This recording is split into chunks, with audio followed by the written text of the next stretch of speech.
sen. Gözüyle gören, ağzıyla yiyen ey sen.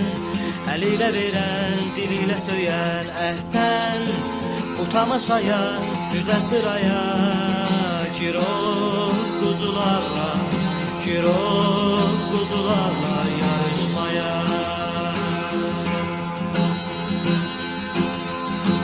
Ey sen, başında yastık, gönlünde balık ey sen. Altında sandık, dibinde kalıp sen.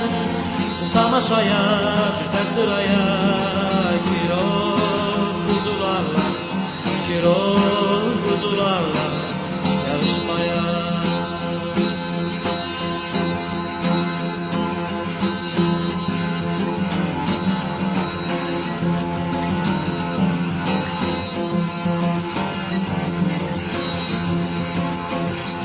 Ey sen, üstünde kölge, yolunda döngə ey sen.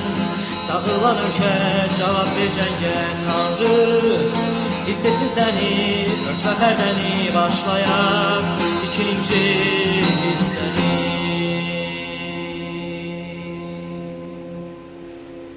Cıracam pərdəni, açacam pəncərəni, uçacam göylərə, baxacam yerlərə. Nifrət edəcəm, nifrət edəcəm, nifrət edəcəm